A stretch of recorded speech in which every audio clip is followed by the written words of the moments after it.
Hello. How are you? I'm doing good. How are you? Great. Thank you so much for doing this. Of course, it's my pleasure. So our podcast is about your journey in the music industry and how you got to where you are today. So tell me about where are you from originally? Well, I grew up in Victoria, British Columbia, Canada, Okay. which is where I currently am. I'm back visiting my folks for the summertime, Very cool. and I'm usually based in Montreal. That's where I live and do my music practice and teach my students, and Oh, cool. You're a music teacher. I am. Wow. Tell me a little bit about that. Uh, well, I think I became a music teacher in much the same way many musicians do, which is out of desperation.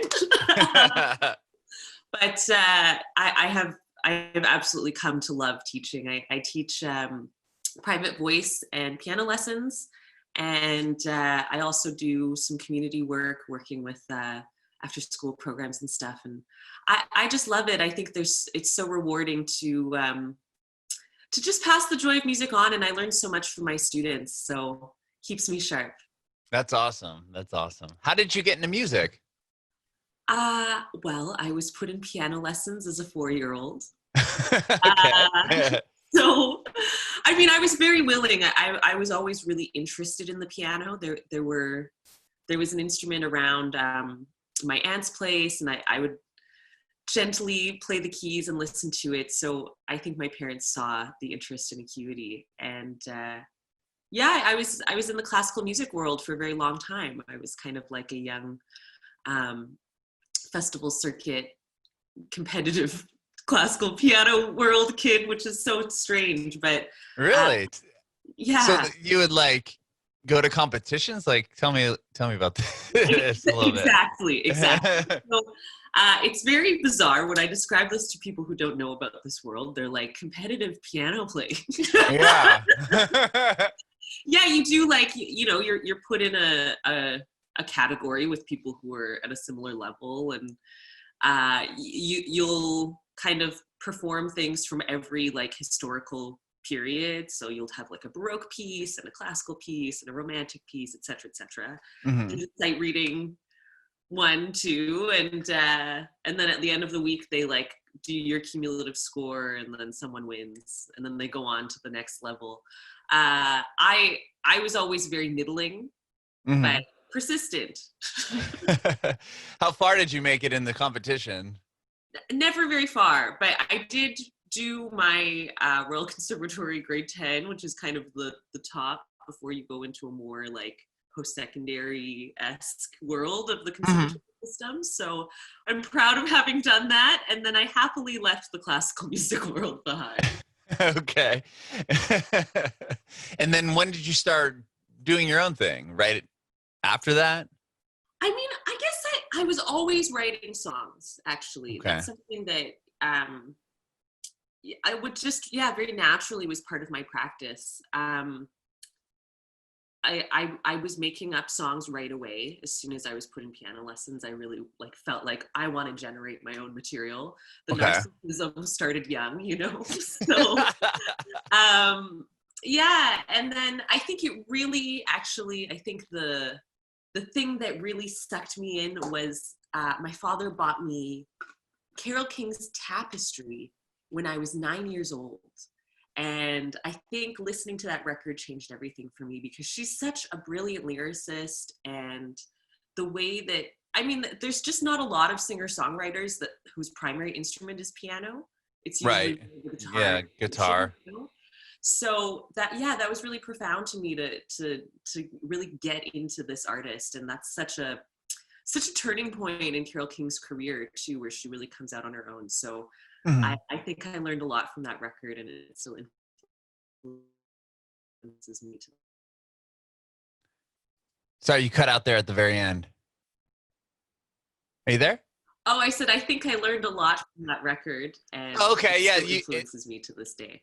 okay, cool. Yeah, just the Zoom went all like wow. Like I couldn't hear what you were saying there for a second.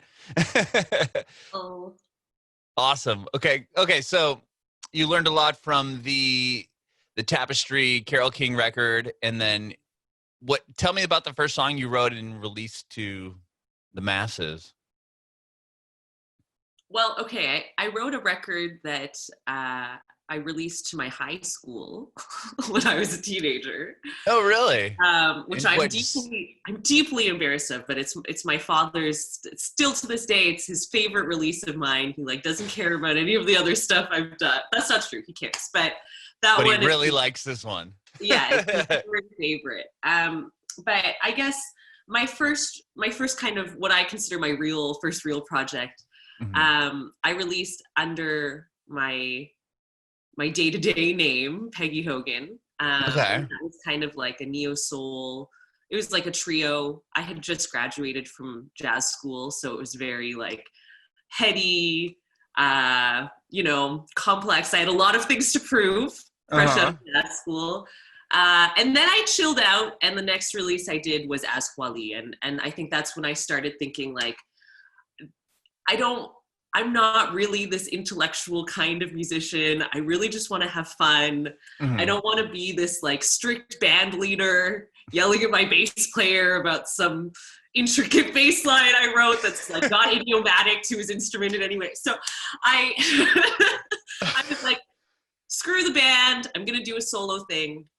And then, yeah, I started Hua Li. I learned to produce a little bit. And that was really, I think, when I got out of all of my training and started really having fun on stage and fun writing my songs. And you said you went to a jazz school. You went to a jazz school? Yes. Okay. So yeah, I finished the classical world, and then I was doing some musical theater, and through that, I sort of fell in love with American Songbook. So the second half of my training after the classical stuff, I studied jazz voice in Montreal at Concordia University. Wow. Did you have to audition for the school? And I did. And the reason I went to voice actually is because when you approach piano from a very classical world for a long time, it becomes difficult to improvise. It's like it's hard to find the freedom. Like I just wasn't I was like, no, I'm very good at interpreting a score. Right. So, I just felt like I was lousy at it. So I auditioned as a vocalist. I was just kind of like, I really want to go to jazz school, and I think this may be the only way I'll get in. And I think I got in by the skin of my teeth. What'd you sing? Did you have to sing a song for him? I did a transcription of Sarah Vaughan's version of Lullaby of Birdland. And I must have done a ballad too. I would guess it would have been either, at that time in my life, it would have been either What's New or You Don't Know What Love Is. I know for sure I did Lullaby of Birdland. And did you have to sing it right in front of them? You just walked into like an auditorium or something, and there's people. Yeah, it was a small room. Okay. It wasn't like, all right, you're on the stage now, hit it. I mean, it was kind of like that, but in a small room. I mean, I think I was blessed having done all of that competitive classical world stuff, because it's very much the same process. Like there isn't much of an audience. You're there in front of 3 adjudicators, and they're taking notes on what you're performing. So I was kind of used to that format. Okay. I felt like the audition was okay. I was really excited to be there, and it was a faculty that I had read a lot about, so it was just kind of exciting to be in front of them and meeting them. So it was nerve-wracking, but it wasn't as bad as far as those things can kind of go. That's good. So you finished school, you finished jazz school, or you finished the school, and then what'd you do next from there? After that, I released that very heady Neo Soul. Okay. album. Yeah. And what was that record called? Was that under your previous name? Yeah, that was as Peggy Hogan. Okay, and sorry. That record was called To Lie. I released that as Peggy Hogan, and that record was called To Lie With. Okay. And then after that, what'd you do with that record? Did you play around, try to sell it? Like what was the goal there? The marketing plan plan was not so clear at that time. I didn't quite understand how the industry worked yet. Sure. I thought I would just write 12 brilliant songs and people would be amazed. People would come knocking at your door. So that didn't quite happen. And yeah, I mean, I chose some players to play in my trio that were amazing. But of course, when you do that, they're highly in demand. So my drummer at the time, Evan Tai, who now drums for Patrick Watson, who's a pretty big deal in Canada, at least. Yeah, I mean, he was just so highly in demand. So it was impossible for me to ever do shows. Got it. Yeah. It's never available. And it just, yeah, I didn't get it. Like, I didn't know you had to tour records, and I didn't know like the doors I had to knock on at the time. Mm-hmm. And yeah, I was, as I said, I was really I had something to prove in terms of my musical ability and my songwriting ability. So it's a release that I'm really proud of to this day, but it just wasn't that fun. The process wasn't that fun because the tunes were hard to learn, and you know, there was a lot to it. A lot to it. Yeah. And then from there, that's when you decided to go solo. That's right. Yeah. Mm-hmm. Yeah. What was the first song that you wrote as a solo artist? Or like, was there a song that you decided like, this is just for me, this isn't going to work with the band? I wrote a song called Voodoo, which is on a mixtape that I hopefully have erased from the scrubbed from the internet. But I'm sure a tenacious person could find that. It was called The Bound Feet. Okay.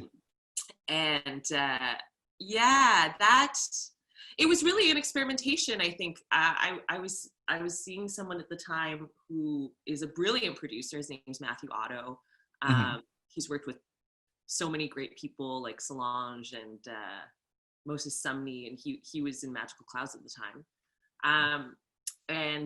Yeah, he was just really like, he encouraged me to learn how to produce and explore making loops, and just, he was like, you know, like, you don't need a band, like, you're really good at music, like, why don't you just try and see what you can do on your own if like having a band stresses you out and you don't have enough money and your drummer's never available. You know, like, there's other ways. So yeah, that was kind of my first experimentation with that, like working with a loop and really like processing my voice a lot and just getting out of that more kind of like organic instrumental world. And it was fun, and I loved being independent, and it's true that I didn't have to pay my band because it was just me, and you know, it would just logistically it solved a lot of my issues at that time. And did you enjoy that, like that transformation? Definitely. And I think the other thing too that was interesting is that I was really starting to be a part of the party scene in Montreal. I was getting really involved with the queer community, and around the same time I was starting to DJ. And I was like, I can't, like, I want to be part of my community, and no one wants to be at the gay party listening to a neo-soul trio. Like, it's just not going to happen. This is not the world for this music. So the solo project really opened me up to being able to make music that I felt like reflected who I was at the time and reflected the spaces that I was just learning to thrive in, and that was really important to me too. And then when did you start putting together the Zazong EP? Yeah, so that would have that came out in 2015, I think. Was that quite a bit later than the clubs that you were just talking about? That was just like a couple years after. Yeah. Okay. And that EP, I think it was like definitely more like softer and sophisticated than some of the stuff that I was releasing before, which was like really kind of like dancey music. But it was still keeping in that vein. Like, I was still in that world in 2015. But that was for me because it was the first time I did a release with my now partner in crime, Alexander Thibault, who goes by Gloze. And yeah, I mean, I courted him for years. I had known him for years and years and years. He was the best friend of my drummer in the other band. Okay. He's also a drummer, incidentally. Yeah, and like I knew from the moment I heard his productions that we were going to work together. And at that time, I wasn't even doing Hua Li. But yeah, I courted him for years. He tricked me into playing in an indie rock band with him for a while when I started to work on my stuff. You know, it was a very long path. So we finally got to kind of consistently working together. And yeah, the Zazong EP was our kind of first try. We were like, well, let's do maybe like 4 songs together and see how it works. And I just felt like the sound gelled so well and our process was great. And we've never stopped working together since. There's nothing I write that I don't run by him now. Really? Wow. Mm-hmm. That's cool. That's really cool. Did you approach that EP with more of a marketing plan? Like you said, you're like, the first time you didn't know what you're doing. Did you have a little bit more grasp on what to do when you put out this EP? Certainly, yeah. At the time of the Zazong EP, I had founded a record label with my friend Charlie Twitch, and that's the label that EP came out on. It was called Art Records. And ultimately, the record label was a failure, but I learned so much about how to release music. Okay. First, by working on Charlie's record, which is great because we got to make all of our mistakes on their record.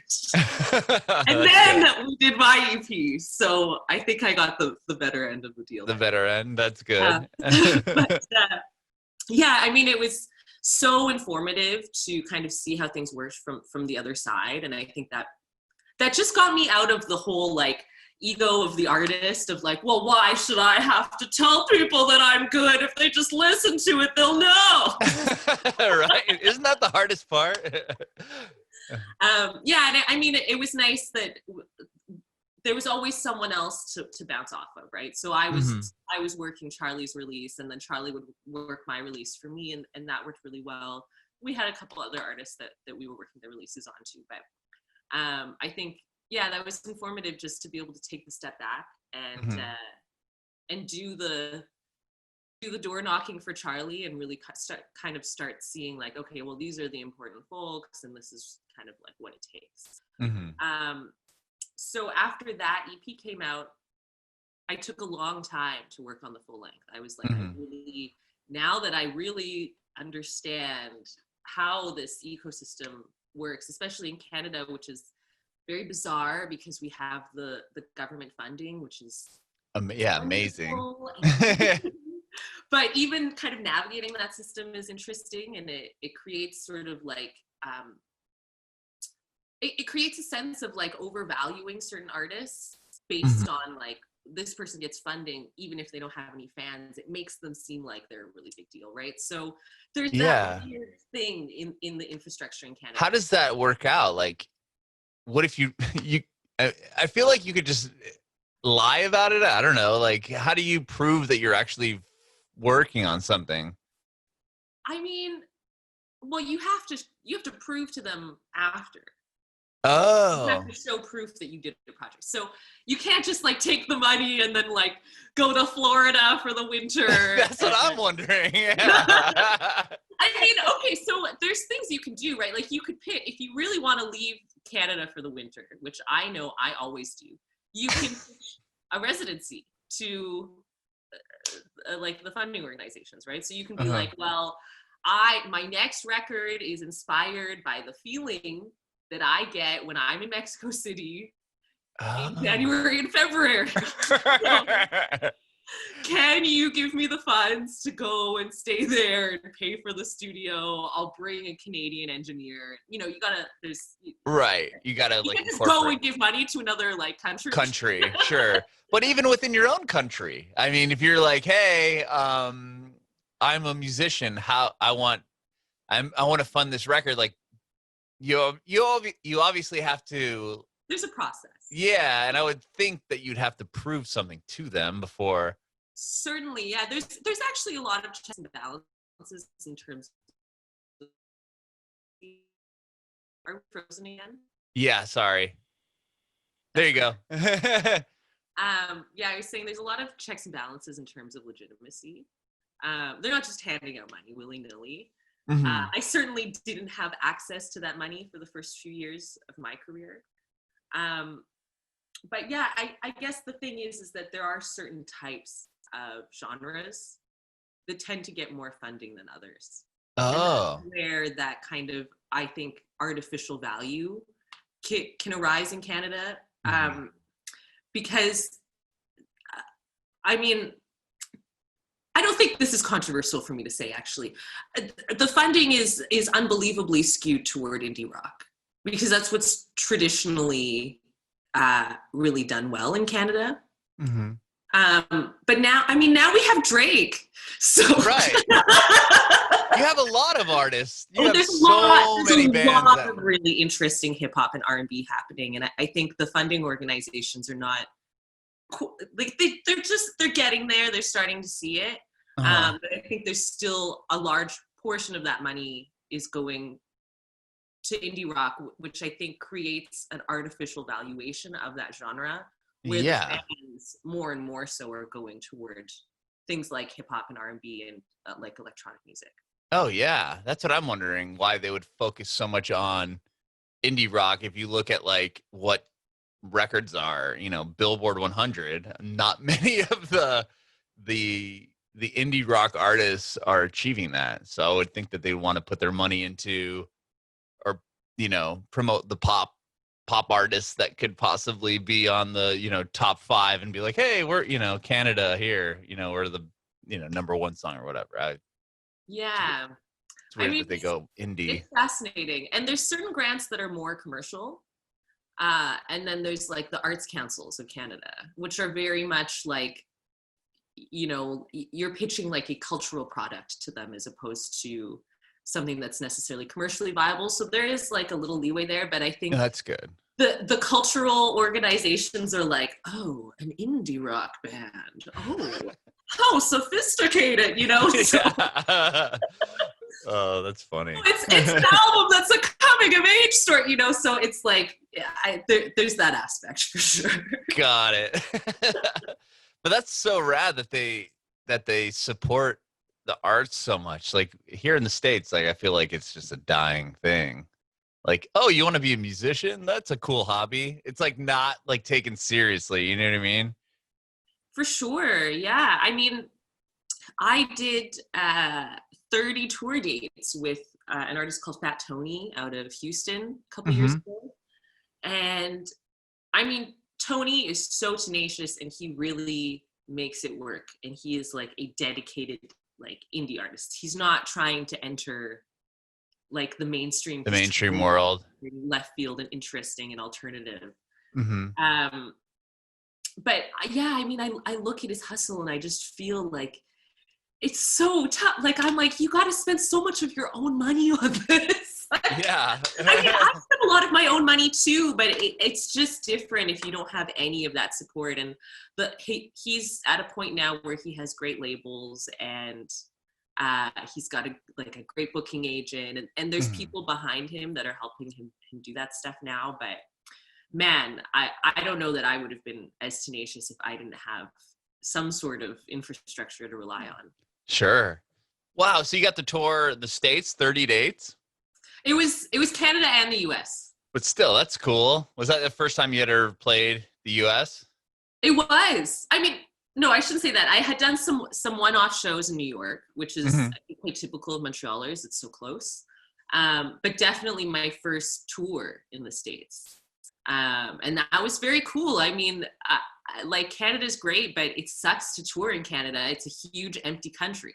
Yeah, it's massive. I feel like that's the same with Australia, where there's only like 3 or 4 places you can, like big cities, and it's like hours between the few. Well, that's the thing with Canada is that you end up doing a bunch of smaller cities just to get in between them, and it's depressing because you're like, I don't have any fans in Regina, Saskatchewan. Right. So, it's really cold there. I don't know why we're driving from the south to the north now.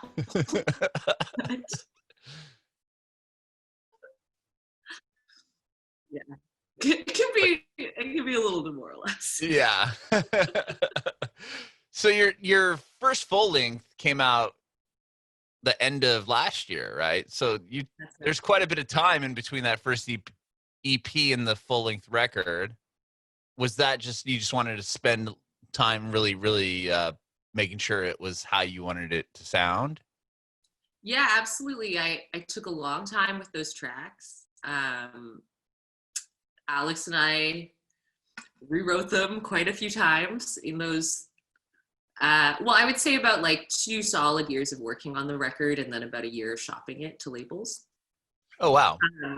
But I also was in grad school at the time. Little known fact. What were you going to grad school for? I did a master's degree in musicology. Wow.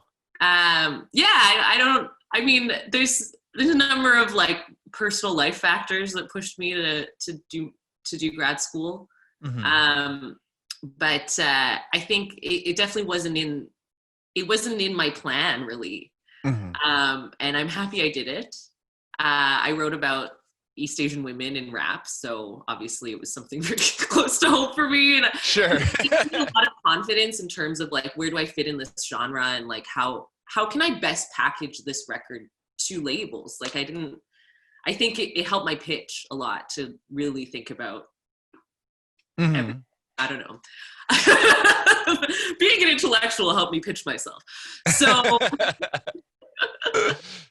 so yeah, that was also part of it. We were working on the record the whole time, and then I also busted out a thesis. Wow. I think had I not been in grad school, it would have been probably faster. Quicker. Yeah. Did you end up getting signed to a label with that record? I did, yeah. I'm currently signed to Next Door Records, and they put out Dynasty. And I love them. I feel so blessed to have this label. They're relatively, well, they're new. They're an imprint of Outside Music, which is very well known for releasing some early Sloan records. Oh, cool. It's very different worlds from where right. I'm at, but that's no problem with that.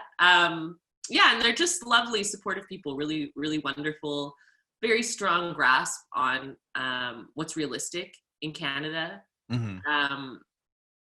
And yeah, just lovely people. I mean, this year was kind of obliterated for me because I was supposed to be touring the record.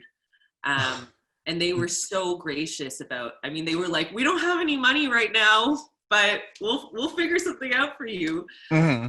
And they were so gracious about repivoting. And now I have a new song EP coming out. Yeah, mm-hmm. a single came out very recently, and then I'll be following up with an EP later this year. So wow. I'm so grateful that they were ready to kind of be like, well, okay, no tour dates, let's do something else. Mm-hmm. Was that difficult for you? Because you spent 4 years on this album, and then it finally comes out, and then the world just goes sideways. Was that? I mean, that must have been really difficult. It was, yeah. I mean, to put it in perspective for you, mm-hmm. in March, when the lockdown really started in Canada, I was at the Banff Centre of the Arts, which is this like amazing arts residency spot we have in the mountains. Cool. And I was at the International Songwriter Residency, having like the absolute peak of my musical career. Like I just was feeling so confident. It felt so great to be there with everyone. I had kind of, I had been grappling with my life as a pianist, and I was like, I don't know if I should even keep teaching this instrument. I don't know if I love it. And some people call the Banff Centre the Grand Piano Spa because they've just got so many great instruments there. Mm-hmm. And I fell in love with playing again. Everyone was getting me to play on their studio sessions, and I was like, there's a studio pianist here. Like, you want me? Yeah. So I was loving it. It was such like a wonderful creative time for me, and I had been working with just Alex for years, so right. I felt like I could play with other people again. And then all of a sudden, they told us to go home. Oh, and you were that. I was there, yes. So I was like, no, lock me down here. I'm staying. I don't care. You're like, none of us have been outside of each other. Like, let us just hang. Like, in the program. You I was froze. trying to convince people in the program. Sorry, you froze for a second. Now? Now you're going. Okay. Yeah, I was trying to like rope other people in. I was like, yeah, we should just stay. Right. Yeah. But then it was not, obviously we couldn't do that. So it was devastating. I was like, I was pried from my creative high. I couldn't afford to change my plane ticket right away because I had been paying to be at this residency. So how far is that from where excuse me, how far is that from where you live? So the Banff Centre is in a province called Alberta, which is like just above like Idaho, I think. Oh, so it's clear across, like you're going across the whole. Yeah. Like but to the West Coast. My parents live on the coast, so Oh. I hitched a ride from the mountains to my parents' place, which was also depressing because I was like, now I'm stuck here. And I don't know how long I'm going to be here. They live on the West Coast? Yeah. Oh, cool. Mm-hmm. So, yeah, I mean, I was there for a while and it was so devastating. And I knew that my tours were going to be obliterated. And then also like my own tours, but then I also work as a touring DJ for an artist named Reet. So I was like, like that's like my whole summer income gone now, like I'm like just so blue. And that conversation with my label actually, where they were like, we're down to repivot. Like, do you have any material? And I was like, well, I've just been at a songwriting residency, so I never have more material. So yeah, I mean, it was good. And I'm back at my parents' house right now. As you can see, I'm sitting in front of a lovely grand piano. Oh, wow. Yeah. So it's, it ended up being a great place to come and write, actually, because I had no distractions. Yeah. And I don't always get along great with my parents. So it's great to be able to shut myself in a room and tell them I'm working and to leave me alone. So yeah, ended up being a blessing. And my father's actually quite sick now, so I'm really grateful actually that I'm not on the road, because I think it would have, like all performers, it's so hard to get out of that weird feeling of like the show must go on, it would have been so difficult for me to say to myself that I'm canceling dates, and then also to another artist, like, you got to find someone to replace me now in the middle of a tour. Sure. But I think, yeah, I just feel so grateful that I didn't even have to consider those things. Like, I could right. Just be here. You can just be home with them. That's really good. Yeah. I mean, I always find this with hardship is that there's like, somehow when you come out on the other side, there was like a reason it happened. And it's like, I always feel so stupid for being so resistant in the moment, Yeah. So, I was very devastated in March, and now I'm incredibly grateful for COVID-19. I know. Oh, man. So this new song that you just released, 4 More Days, you wrote that in quarantine? Tell me the story behind it. I wrote that at Banff Centre. Oh, wait, no. That's not true. I wrote that actually in the week after Banff Centre, when I was at my most depressed. Okay. But yeah, I was coming off of the energy of that for sure. And part of the piano, or all of the piano part, is recorded at Banff. It was like a loop I was working with, and then I didn't finish the song until I left. But the piano you hear on the track is actually the piano from my studio there, which is a lovely sounding piano. I miss it a lot.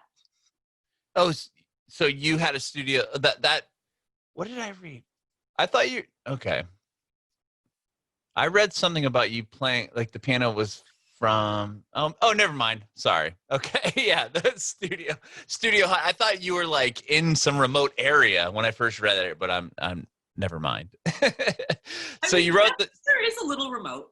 Yeah. It's on Okay. top of a mountain. Right. I mean, that definitely. But I was thinking, like, I thought I read. Maybe I just read it wrong. I thought you were like in like a teepee or something, but I was just confused.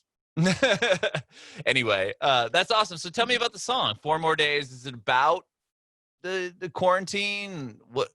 Tell me about it. I mean, it's about longing, I guess. I came up with the hook on that drive to the coast that I hitched. Okay. We had to leave because it was myself and two other folks that had been at the program, and we were talking about that feeling of when you like creatively and spiritually connect with people, like when you're able to share that kind of intimacy. Sometimes your body is like, me too. And then you're like, oh no, body.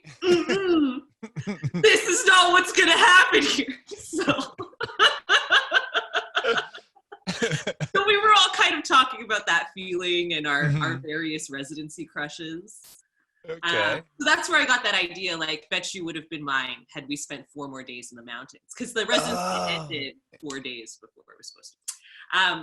Got it. Okay. That's where the seed of that chorus came from. But the verses really aren't about like anyone specifically, even. It's more that feeling of kind of like, because I have spent a large part of the last couple years on the road, that feeling of just kind of having these like short encounters with people and then leaving, and then you're sort of in touch, but it's so weird, and you know that you might never go back there or whatever, you know. And I feel like that, especially in the last year that I've been single, that's been like the absolute story of my life. Like just so many like fleeting possibilities that I leave behind, and then it's just like the fantasy that you live in for a couple weeks after, which I just find so fun if I can keep a foot in reality as I do that. And I think that's kind of what that song is about, is that feeling of like, ooh, the anticipation and the possibility of what could be, but without having to have like the weight of actually like getting to know someone or having real connections. Sure. And this is going to be part of an EP. So you have more songs ready to come out? Yes. Was that all part of that same songwriters camp? A lot of the material was, well, okay, so I actually went in with a plan to write an EP. I didn't totally successfully do, because I was playing on so many other people's projects, and that's what felt important when I was there, but I did finish it after. But the plan was, and this is so, I find so like bizarrely divinely guided now. My mother is from Wuhan, and oh wow, like basically my whole extended family still lives there. Oh my gosh. And I've been there many times in my life. It's a place that's very dear to me. So even before, because we kind of knew like stuff was going down there in about January, but even before that, like when I had applied to the residency like last fall, I was like, I want to write about my mom's hometown. It's something that's very important to me, and no one knows about this city. It's like a huge city in the middle of China, and no one's even heard of it.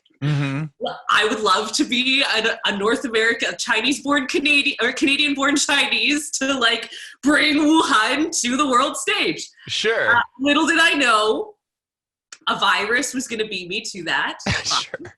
Yeah. But yeah, so I went in kind of thinking like, I want to write about this place, and then naturally, you know, by the time I got there in March, Wuhan was already world famous. And I was like, wow, how timely. Wow. I was feeling like so self-satisfied. Like, this EP is going to do great. Oh my gosh. Like, no thought that this was going to be like a global crisis. Sure. You know, like at the time SARS was in North America. I was living like here on the West Coast. I was still a teenager. And we got like a relatively large number of SARS cases, but it didn't like shut anything down. Like, it wasn't anything like what we're dealing with now. So I kind of assumed it would be like that. Like I was like, oh, some people will get sick, but it won't be a big deal. Mm-hmm. Like, sucks for Wuhan. Like obviously, I was feeling a lot for my family at the time. In no way did I think this was going to impact the entire world in the way that it has. So yeah, I mean, it really changed the tone of those songs. But overall, yeah, I mean, it's still, the project is an homage to Wuhan and its resilience and its incredibly rich history and its fiery temper of its people and all of the delightful things about that place. Yeah. So you were writing songs about Wuhan that you wanted to put out to kind of shine light on this place that you're from, and then this virus hits from the same place. Did you what happened with those songs? Did you have to restructure them, or did you leave them, or like? I mean, they were pretty, like, there was really only one song that I had brought into the residency that I knew I wanted to put on that EP. And everything else, I hadn't started writing it yet. I was like, I'm gonna go write it when I have that space. Got it. Okay. So, you know, I think I definitely, like, when I wrote my pitch for the residency, it wasn't like, I predict there will be a global pandemic. Right. I was like, I want to write about the, like, architecture. Right. Yeah. No, yeah, that's what I'm wondering. Like, so you went in there with that, and then that just happens to be how random that's where it all kind of started. But So, wow. yeah, I don't write specifically about the virus necessarily, right. But it definitely has impacted the tone, and the way that I'm thinking about that city. Because I mean, I think the most significant thing that has changed the way that I was writing about it is no longer was it like here, let me introduce you to this lovely place. It was like, okay, now you know about this place. Let's do some damage control. Okay, you think we all eat bats. Well, let me tell you. Yeah. Wow. So, geez, you said you still have a lot of family there. Is everybody okay? Like, by the grace of the ancestors, all of us are fine. Oh my gosh, that's good. Sick. I mean, I would say my family is quite neurotic, so this is one of the times that I'm grateful for that. It's rare that I feel real gratitude for the neuroticism, but sure. Yeah, everyone managed to stay really quite safe. And you know, the craziest thing, I called my aunt just about a month ago, and I was like, hey, like, you know, I'm curious, like, you know that market where it all started? I was like, have we been there? It seems, you know, kind of close to where you live. And she was like, we've been there so many times. And I was like, oh my God. Wow. Whoa. So your family lives right there, because you said it's a big city, right? Yeah. So that market just happened to be right kind of where your aunt lives? Yeah, we're like quite close. That's crazy. Yeah, I mean, it's theoretically a great market. You know, like, aside from this one thing that happened, it's a lovely place to buy fresh seafood. And I think I think that, like, from what my aunt has described, it's really they've thought a lot about some important changes to make things, like, just better for everyone. So yeah, I could imagine that they're probably gonna have to restructure that a little bit. Yeah. But you know, progress is great. Right, totally. So do you have any idea when the EP is gonna come out, or are you still, like, working on it?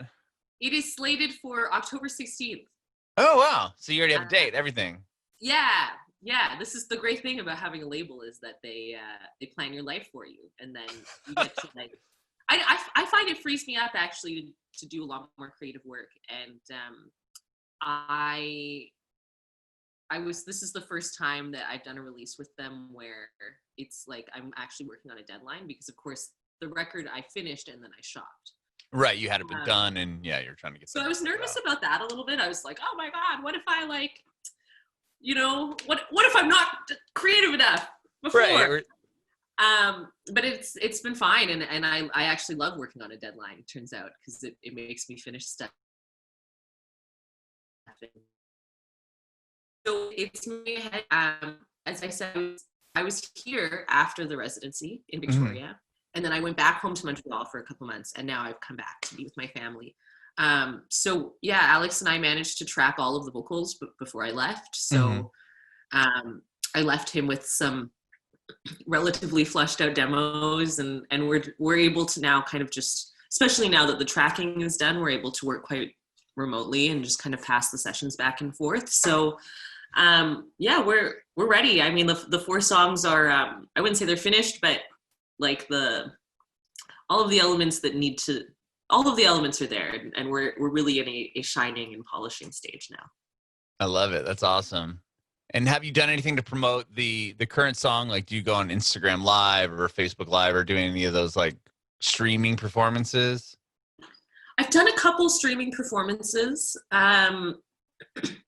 There was a series called Canada Performs that I took part in, which was a great experience for me. I think I'm still a little bit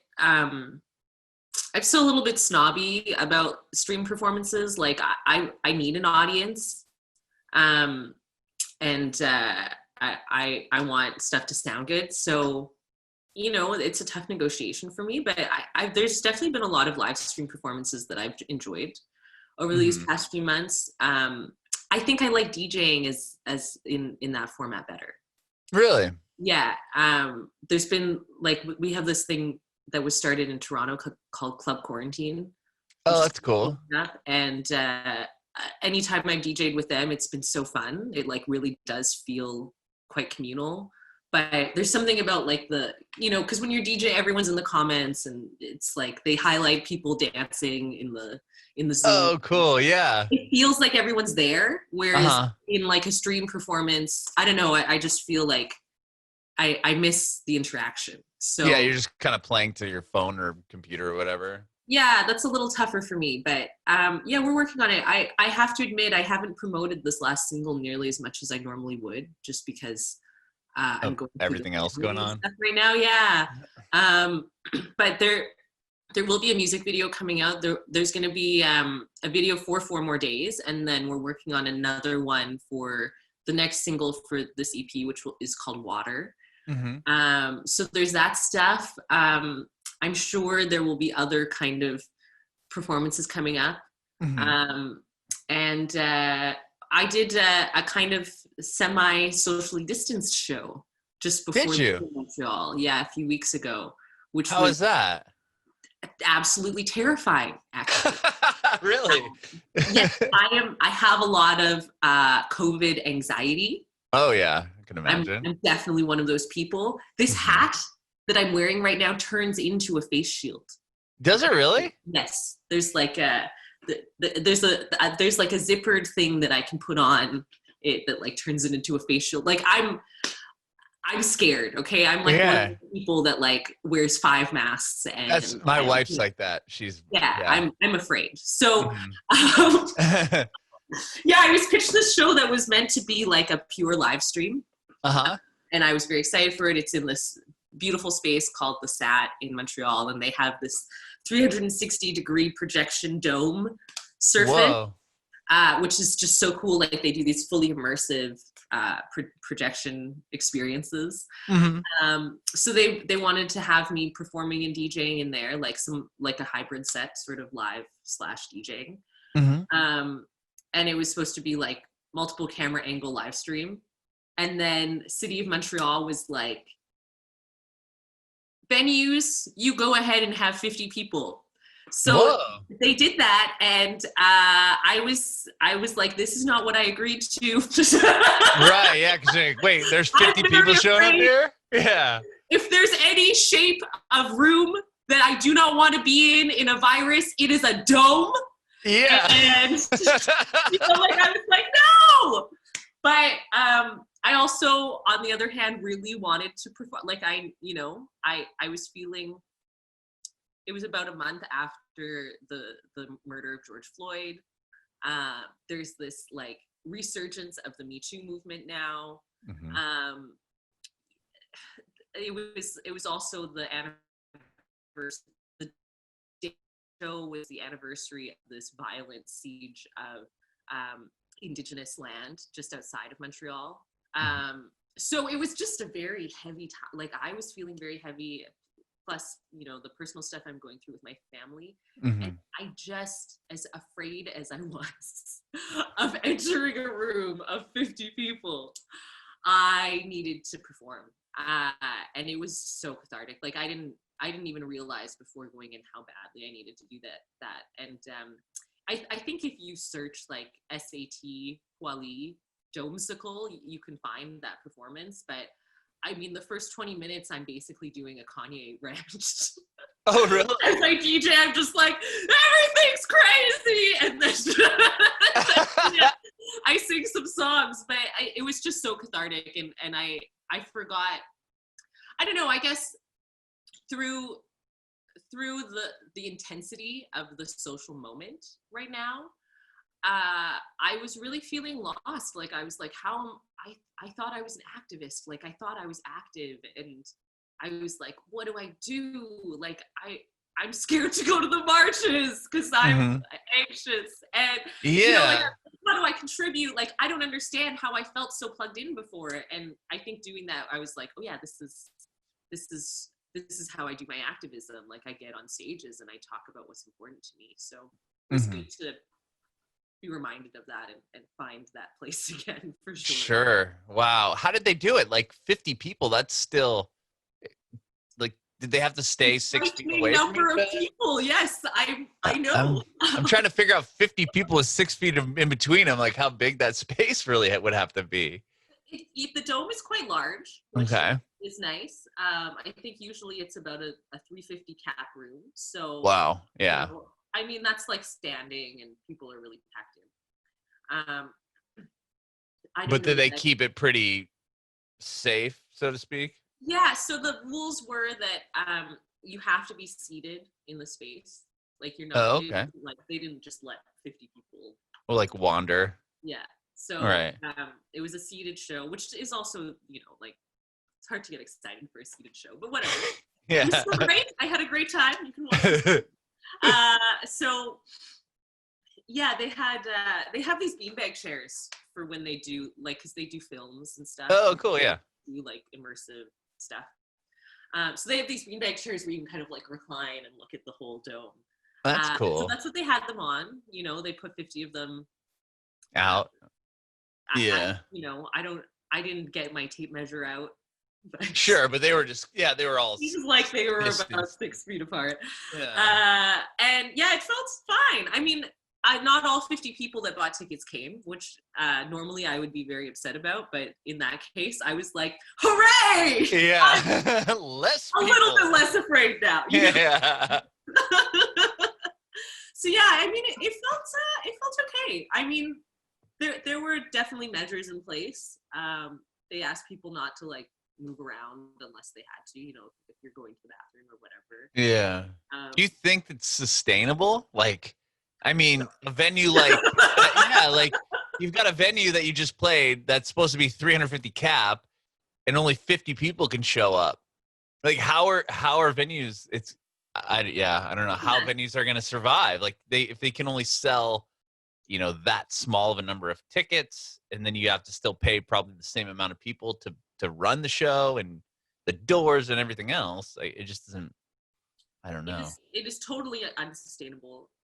The only reason, I mean, the places that are really doing well at this in Montreal right now are places like the SAT or Phi Centre, which are like multidisciplinary art spaces that have a lot of both private and public funding. Got it. So it's not all just like galleries, you know, so they're big institutions. Got it. I mean, we've already had so many venue closures in Montreal since March, and it's all of the, you know, the spaces that independent artists need the most, like probably the coolest ones in the area. Definitely. And I mean, it is just It's terrifying, actually, because I mean, even before this, something that I've been concerned about as a music industry person. I also work at a festival called Pop Montreal Festival. I'm the director of their symposium. Oh, really? I've heard of Pop Montreal, actually. Because I did a master's degree, you see to the job. Yeah, it's a great festival. Cool. So, yeah, how are they going to handle it? Is it all just kind of up in the air?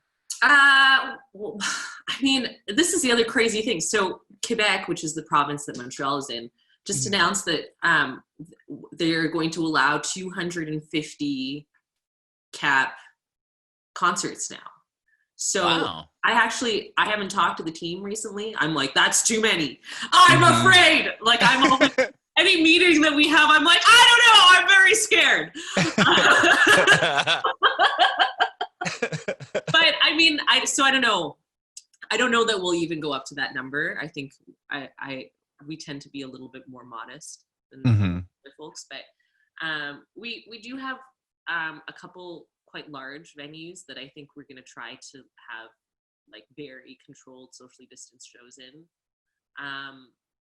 We're a non-for-profit, so we don't rely on ticket sales, thankfully. That's good. You know, that allows us to continue, but most other festivals, I mean, we're one of the only non-for-profit festivals. Right.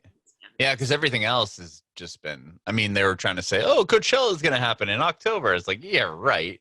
I mean, you're not going to put together 100,000 people in an area. Oh, God, I hope not. I hope not. I mean, I think they've already canceled it until like next, 2021 or whatever. I was talking to somebody the other day, another artist that was in Nashville, based in Nashville, and she was telling me that they were going to do some NASCAR race with like 30,000 people. I said, how is that going to, that doesn't even make sense. Yeah. Thankfully, they canceled F1 in Montreal. Okay. Yeah. I mean, it just seems crazy. I aside from music, I mean, even events, baseball, all that stuff, it's just weird. It's devastating, especially for someone that has, ever since I was a small child, been addicted to being in places with large crowds. It's like, this has impacted my life a lot. I learned during the quarantine, especially those couple of months that I was back in Montreal, that I have no idea how to socialize. Like, my whole life, I've worked in music, so if I have a rare night off and I feel lonely, I'll bike to whatever closest venue it's nearby, where I will know the bar staff and the promoters and likely the opening act, like, yeah. I just like the idea of having to like reach out to people and be like, hi, would you like to hang out with me at a designated time with right. I ever had practice with. So, this is another upside. I'm like learning to be a regular human being. That's good. Well, thank you so much for talking to me today. This has been so much fun. I really appreciate it. Thank you, Adam. This has been a very fun chat. I have one more question for you. I want to know if you have any advice for aspiring artists. Oh, okay. Interesting. Authenticity. I think certainly not just authenticity, right? Like, we know that you can't just write a record and then people will find it by sheer grace of how wonderful it is. But I think until you as a beginning artist are able to understand who you are within your music, it's very hard to connect with an audience. And as long as an artist is unsure of that and is still trying to find a sound that reflects them, the listener and the audience can feel that. So I think never be afraid to be the most authentic version of yourself in your art, even if it feels cheesy or if it doesn't feel commercial enough. I think it's important to chase those threads of really like what is resonating with me in this moment. Bring me that word.